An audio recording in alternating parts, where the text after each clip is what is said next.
Hold on a second, Shawn. I've known you for a long time. You teach right now what I used to teach. So I know what you know, and it's fair to say that you do not necessarily know everything I know. Okay, and in this room, there happens to be one finance expert, and it's not me. So let me set the record straight. And I've heard you say this time and time again. It is actually does not paint a fair picture of you. When we say that we have dropped the tax rate, we also say that we are maxed out in what we can levy.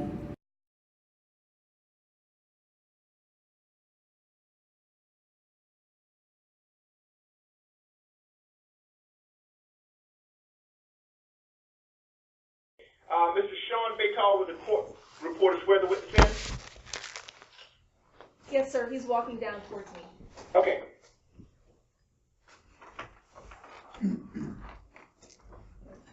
Raise your right hand. Do you swear affirm the testimony about the will be the whole truth and nothing but the truth to the best of your ability?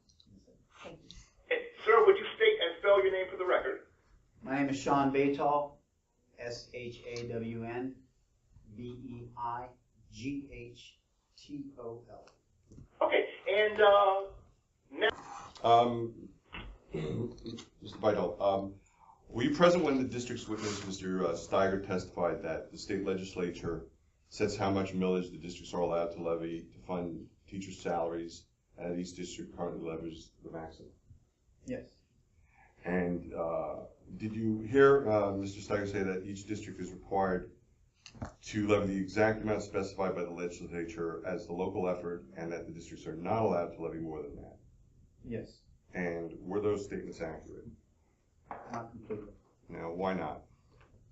You have to speak up. Okay. Well, Mr. Steiger only addressed a portion of the total avenues of revenue that the district has available to it. I believe he was addressing what we call the non-votable portion of the millage and tax that's available to the district.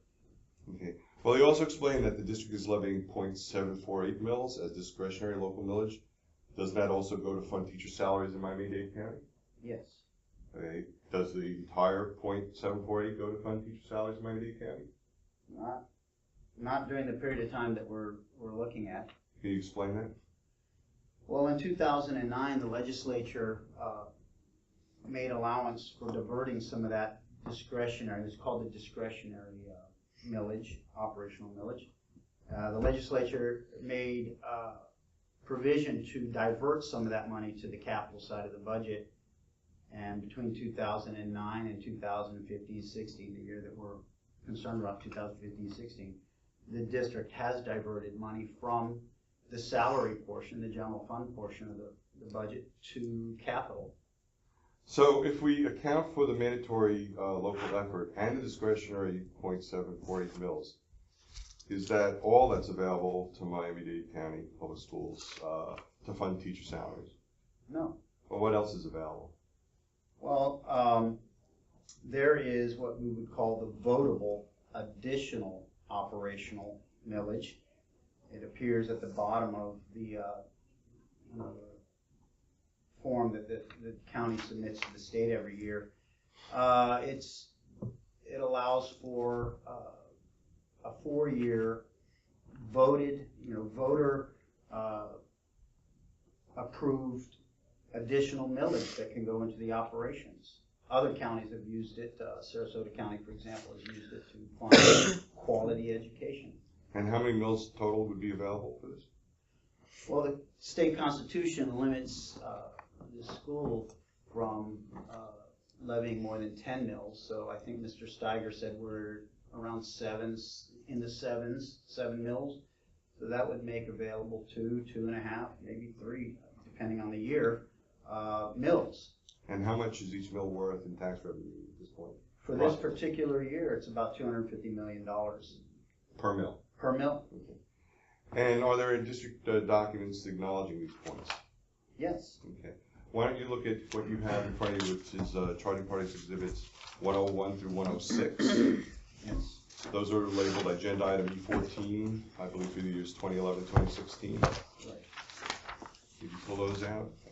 I found it. Okay. Can you identify them for me?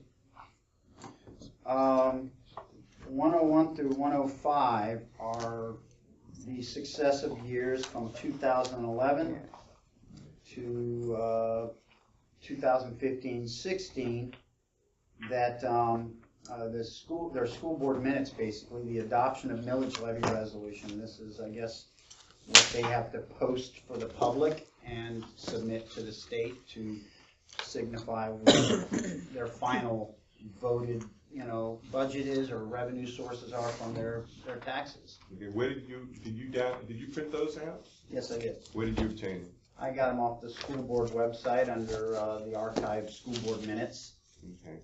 And are those true and accurate copies of what is posted on the school board's website? Yeah.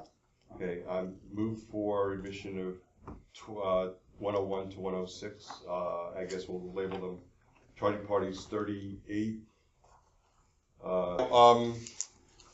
If you look at number 106, can you explain what number 106 is? That would be Charging Parties 43. 43. Yes, if you look at the bottom of that on the left and the bottom on the right, you'll see it's actually 2 pages that I extracted from CP 42. I just printed page 4 and page 5 of CP 42 so I could annotate it. Okay. And will these notes help you explain your testimony? Yes. All right. Why don't you go ahead and then tell us what this exhibit shows? Well, if we start on the left side, page 4, as it's numbered, you'll see that I've circled something at the top called the price, I can't even read it, prior period funding adjustment millage, the PPFAM, is what I've been calling it. That, from what I've read through one of the other exhibits that we'll move to enter, is an allowance for the previous year shortfall that has been collected by the taxing authority here. We get it the next year, the following year, on top of the required local effort. That's just interesting additional funding that's not included in the required local effort. It was from the previous year. Below that, you'll see a circle on something called district school tax discretionary millage. It's the discretionary operating non-voted levy. That means the district can adjust that without voter approval. And I believe Mr. Steiger referred to this as being maxed out at 0.748. You can see there that it's not, it's 0.687, which represents a diversion of $15.4 million to the capital improvement, which you can see up on the top right corner of this CP 43. You'll see at the top right corner discretionary capital improvement, and you'll see a 0.061 mils with a statute listed beneath that that authorizes that diversion of operation to capital. You also see that it's $15,350,184.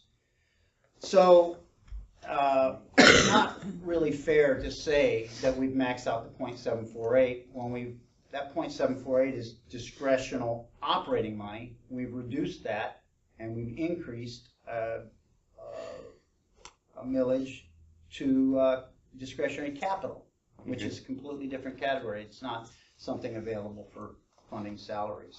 Now, now you said that this is something that has been going on between 2009 and the 2015-16 school year, correct? Yes, sir.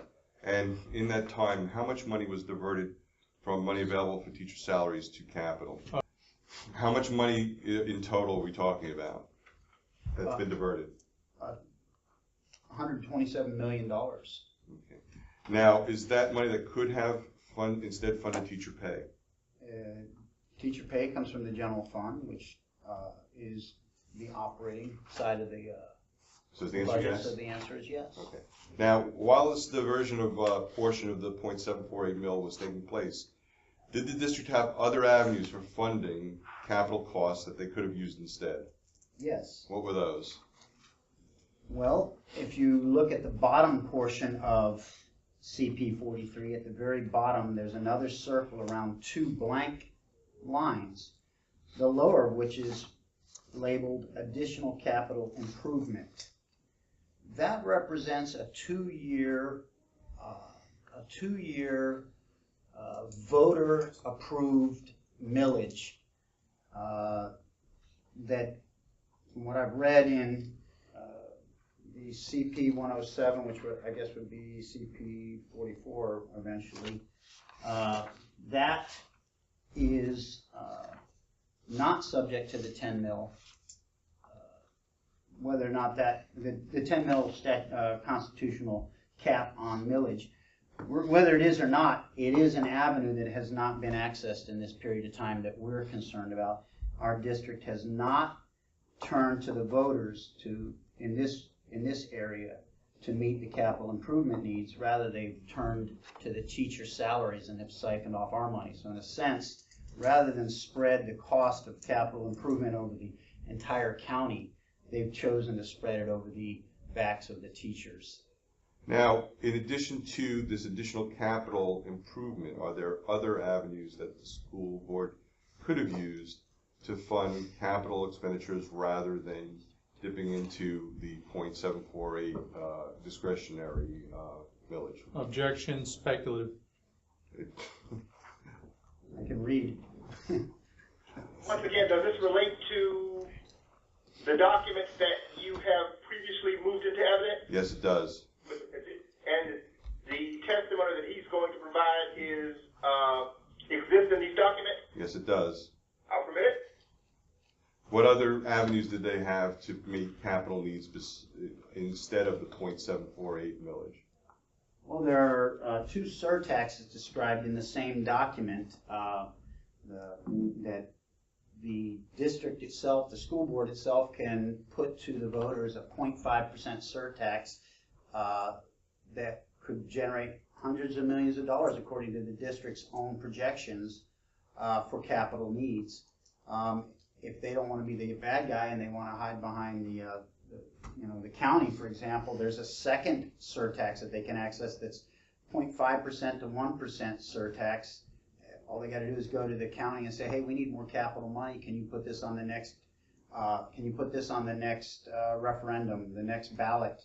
And we would have again hundreds of millions of dollars. Which, by the way, if the first surtax were bonded, it could be in the billions of dollars, not just hundreds of millions. And has the school board of the county ever availed themselves of this avenue in the time period we're speaking of? Not in the time period that we're looking at. Okay. What makes you think that the voters might approve any of these letters? Objection, speculation. Same. Well, we've got examples from Objection. Sustained it. Okay. I'm sorry, it was not clear. Legalese. Have there been instances in other counties where voters have approved similar funding mechanisms? Objection. Objection.